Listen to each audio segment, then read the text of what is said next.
I did apologize after the commercial break, saying she got mixed up. She's kind of sleepy. Morning television. Caitlyn Jenner tweeted in response, "Don't sweat it, Joy. I'm not about cancel culture. I know where your heart is. California has bigger issues than pronouns, but still we got to get it the right way." Because it does mean so much to so many people. So we invited the Transgender Justice Coordinator of the ACLU of Pennsylvania to give us a lesson. Naima Sanchez is transgender and uses the pronoun she, her. Good morning to you. Good morning, Alex. Good morning, Mike. How are you? Good. We're glad to have you here because I do think this is becoming more of a conversation now, especially if you're, talking about it, or if you scroll on Twitter or Instagram. A lot of people in their bios, they have she, her, or he, him, and they're starting to put it out there more. Do you think this is a good thing that we're starting to have these conversations? Yeah, I mean, the conversation has been an ongoing conversation for the last 10 years, 10 plus years that I've been a part of the public advocacy industry, right? And I think that now we're taking a more highlighted view on it because of the celebrities that are attached with the community, right? Like more celebrities are feeling, I'm going to say, entrusted in community with society to embrace who they are. That really does help those at Naima, like Elliot Page now, and Demi Lovato, Laverne Cox, the list goes, well, not on and on, but it's a growing list. It is a growing list. And honestly, I mean, we have, hundreds of thousands of trans folks, trans and non-binary folks in America today, and the more visibility we see, the better it is for us, right? We need to create equity through conversation. Yeah, I think we need to explain that term right off the top, because people are using it a lot, non-binary. What does that mean? So non-binary is an identity that doesn't associate with male or female, like their physical appearance could present either way, and that they do not use either male or female pronouns. They use more neutral pronouns, right? Where they do not associate with societal's expectation of them as a person, associated with them as a gender. And then when it comes to the other pronouns and when it comes to having that conversation, why is it so important? What is the message that is being put out there by discussing your pronoun?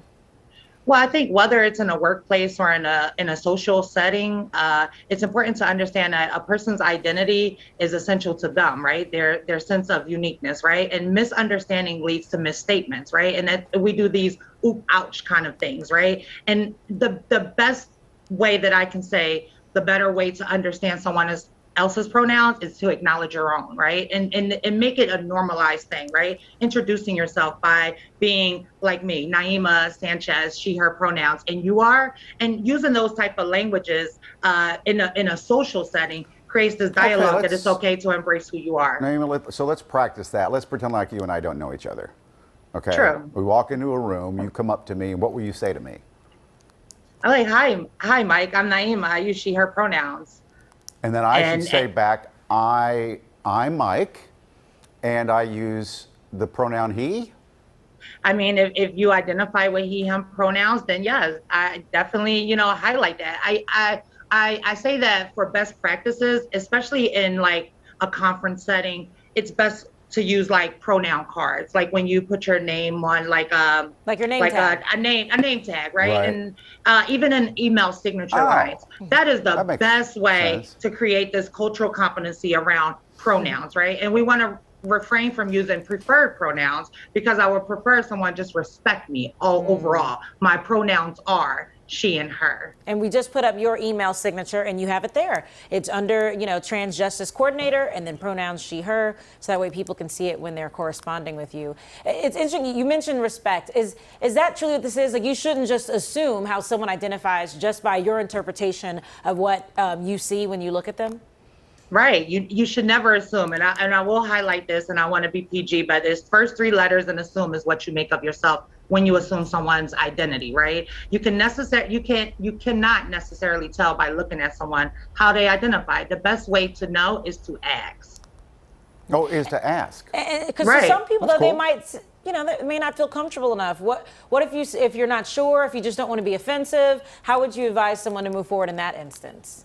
Well, again, acknowledging yourself and your own pronouns creates this environment where it's okay to embrace who you are, right? Like I just highlighted with Mike. I'm Naima, it's nice to meet you, and I use she, her pronouns, right? And then you offer it up, and how may I address you, right? So Offer I'm that supposed to do up. the same thing, right, Naima? If when it's just going to take me a while to get up to speed on this. Well, I mean, practice make perfect, right? You got it. So I continue to just practice in everyday life, even in your daily conversations with the folks that you work with, Yeah. right? It's about creating a social norm so that we can create safer environments for all of us. Okay. Well, thank you, Naima. We appreciate it. Yes, Of course, thank we have you. the website, aclupa.org, if you would like to learn more information. Because I've been seeing a lot of people at least talking about it this year. It's not just about the rainbows and everyone, all the No. campaigns. It's about education, too, and learning how we can have a more I'm respectful glad we environment. did that segment. My goodness.